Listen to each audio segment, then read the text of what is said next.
Greetings from the Erie Coast. This is Mad Shad. Freya Vigi, may Freya bless on this wonderful Friday. Slightly, absolutely overcast Friday. 65 degrees, 62. Rain. Charity and me are hanging out in the house. Just relaxing. Doing some work here and there. But I figured we'd take a break to drop another ED&F. Every day, never forget. It's a great day. It's a great day. I'm rearranging things and cleaning things. And for me, it's still work day. It's just I get to do it at home. Right? Isn't that the way it is with weekends? Yeah. I like this lighting. Tell you about those who did not have a great day. Those Americans that were trapped in Afghanistan, left there by Trader Joe and his malicious / incompetent regime. At least we forget 13 servicemen and women died at Abbey Gate in Kabul, Afghanistan, along with 200 other poor souls. 300 people lost arms and legs and limbs, things that don't grow back. A lot of them were service members as well. Every day, never forget, and never forget whose fault this is. Deploy knife hands.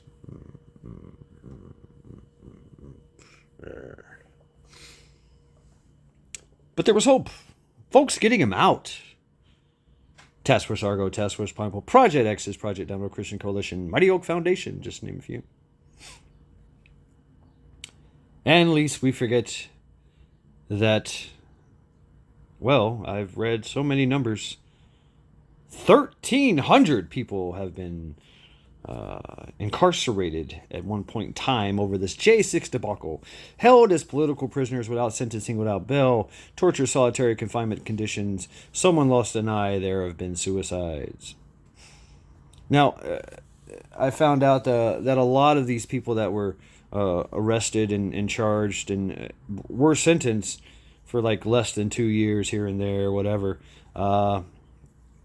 Yeah. But they're still being charged. And we're going to segue into that. Every day, never forget, and never forget whose fault this is. And yes, definitely deploy more knife hands.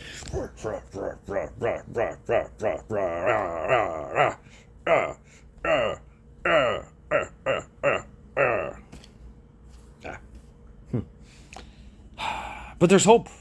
Thousands of people, family, friends, local charitable organizations, law firms doing pro bono work, even some senators, congressmen, representatives, judges, and former presidents, soon-to-be presidents, in getting into the fray. And now the Supreme Court. So meanwhile, boom, Supreme Court. And a massive, a long, very drawn out and well thought out argument. Obstruction. Obstruction is what a lot of these J6ers are and Trump are being charged with, which holds a fine and imprisonment of no more than 20 years in federal prison.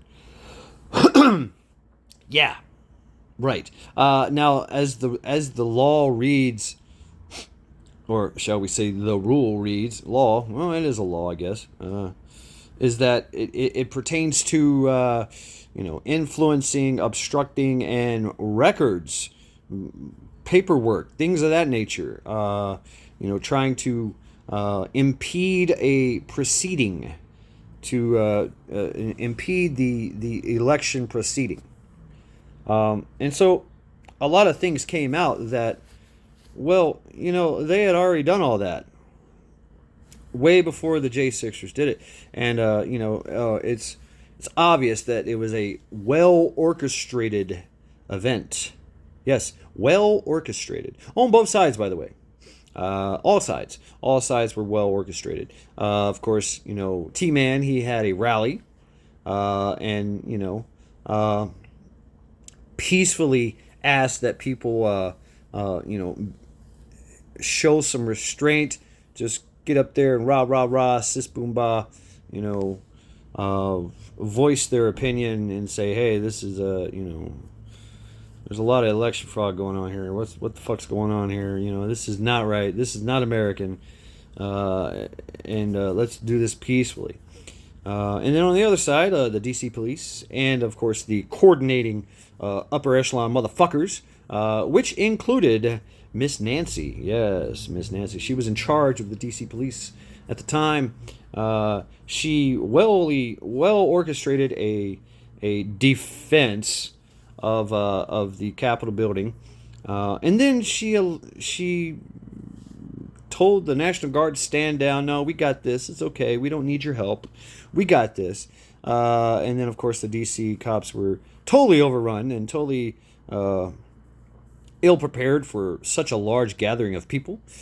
And anytime you get a large gathering of people, which it came out, ray-ups, is that a lot, there was a large percentage of glowies in the crowd. What am I getting at here? Is that, well, yeah, there was some fighting, there was some bad actors. For the most part, the Trumpsters were calling for peace, and they were calling out glowies, and they're hey, look, that's a provocateur. He's trying to whip us up into violence. No, we don't want violence, even though some violence happened.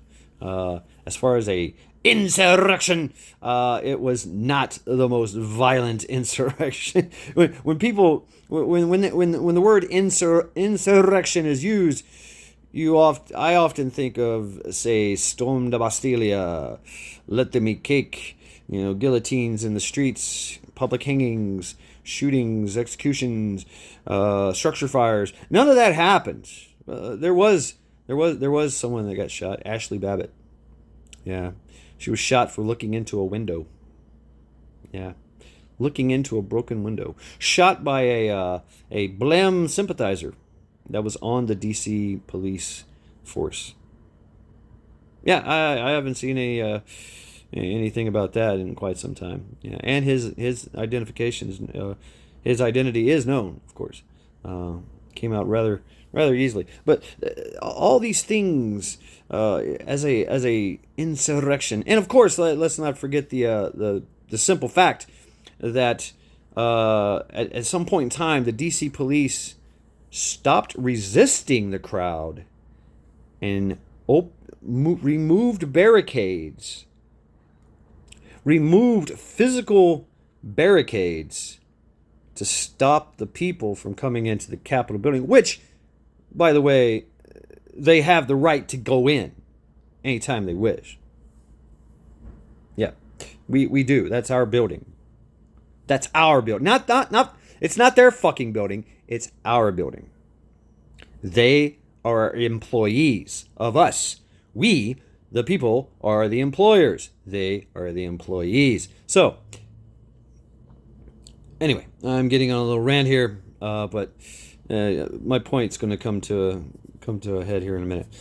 So, at some point in time, the DC police removed barricades, opened locked doors, allowed people to come into the Capitol building.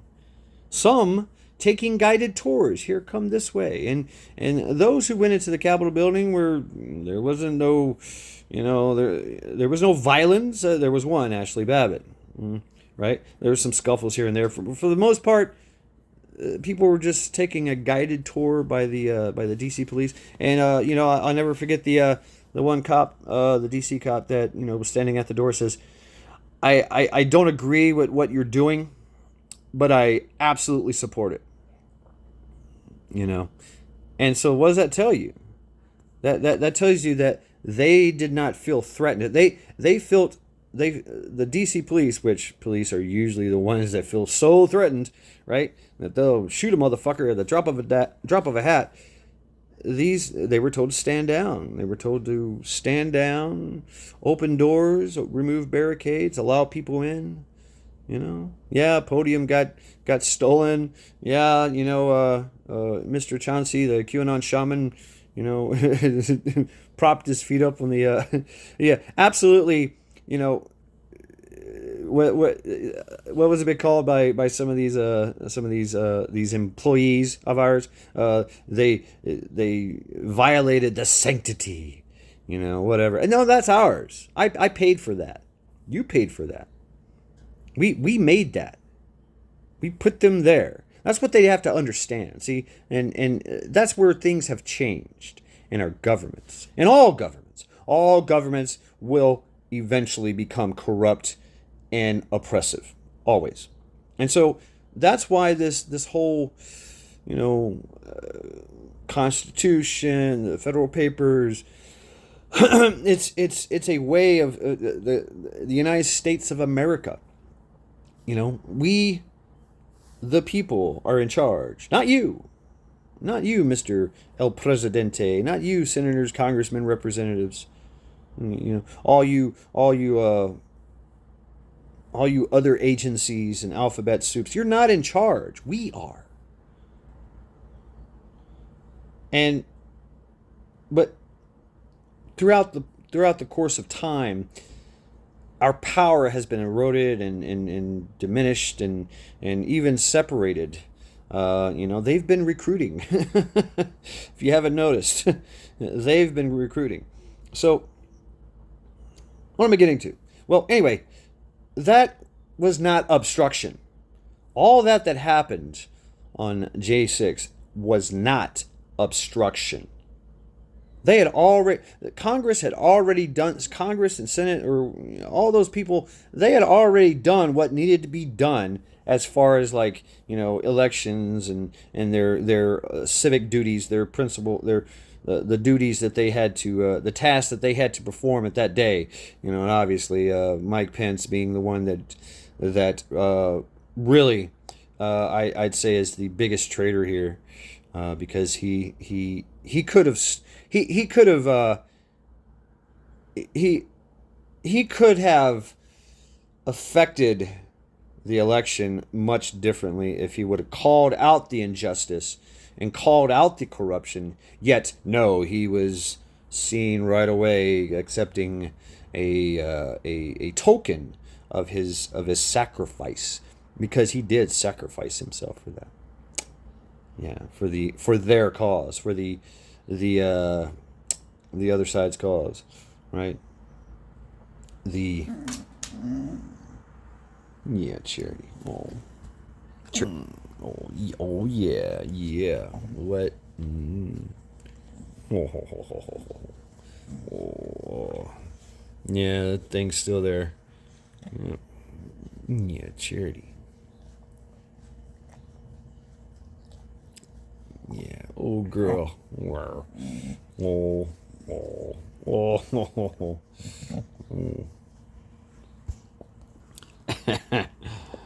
Yeah, I don't. When she starts licking herself, I'm like, I'm out. So, obstruction is not a viable charge for any of the J6ers. Obstruction, conspiracy. That's what the feds throw at you. And this has, and the Supreme Court argued ad nauseum, and you can follow that for yourself. I read into it a little bit. It was some interesting arguments. Of course, depending on who you talk to, what source you read is going to be biased. But I think it's important to read both sides, right? Multiple angles give you a bigger, broader picture. If you just stick to one angle, then you don't get the full story. Think of a panoramic view. How do you make a panoramic view? Well, you got to look around, right?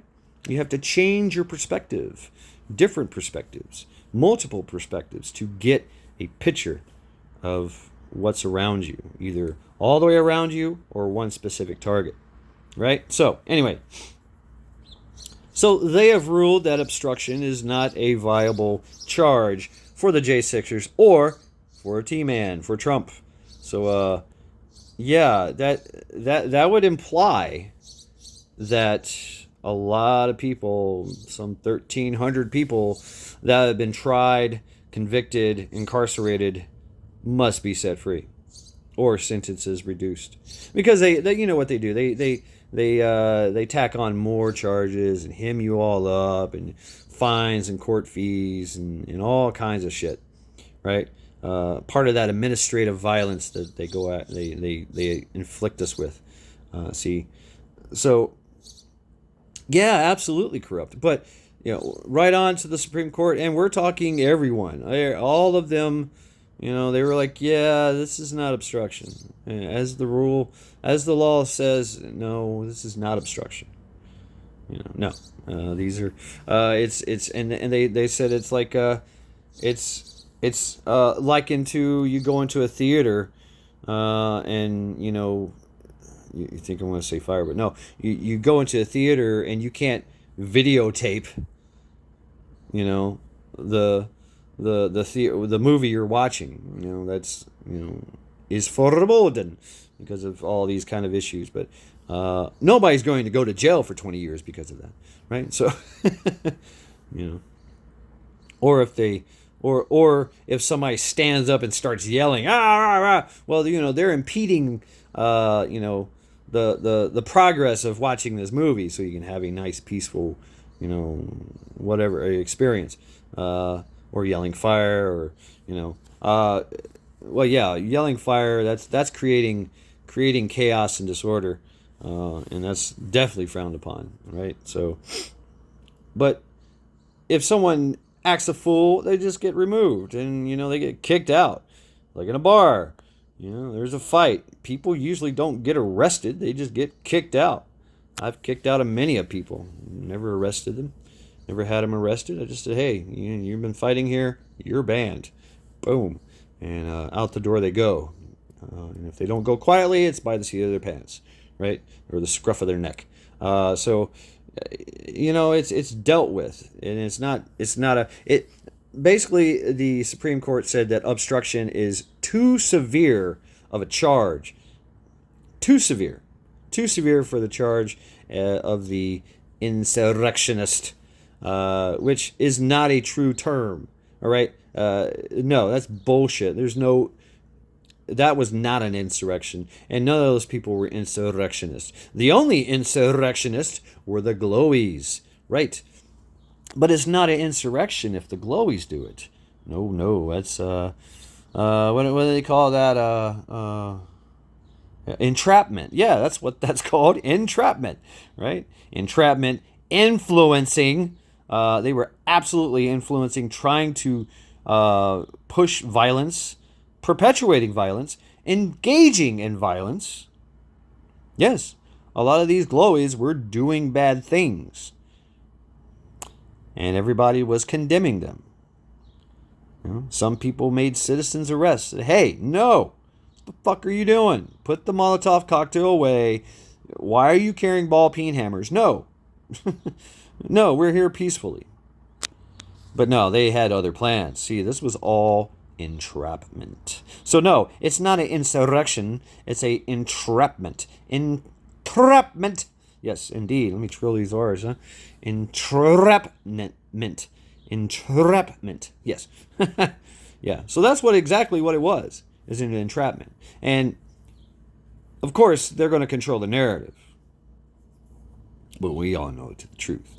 So, anyway, right on. Good job, Supreme Court. Once again, it appears that, but how this goes forward, no one's really certain, because you're dealing with a tyrannical regime, right? So, are they going to adhere to this? Because a lot of the Supreme Court's rulings just fall by deaf ears. Look at all the states that are doing assault weapons bans, magazine bans, even though the Supreme Court said there's no such thing, and it's unconstitutional. Totally unconstitutional for any state or municipality to have a assault weapons ban, or any kind of ban for that matter, or restrictions or anything of that nature. Yeah, except for the NFA and shit like that. So things that could be repealed as well. So anyway, I know long-winded, but vital and necessary. So this has been. Oh, yep. Wait, before I sign off, yes. Allow sleeping dogs to lie as they may. This has been Mad Shad Charity. Before I forget, go Team Linda. Go Team Linda. Fuck cancer. She's kicking ass, taking names, getting strong by the day. Go Team Joe's Mama. Go check out Joe Morgan's channel. Give him some love and support. This has been Mad Shad and Charity. Every day, never forget. Oh.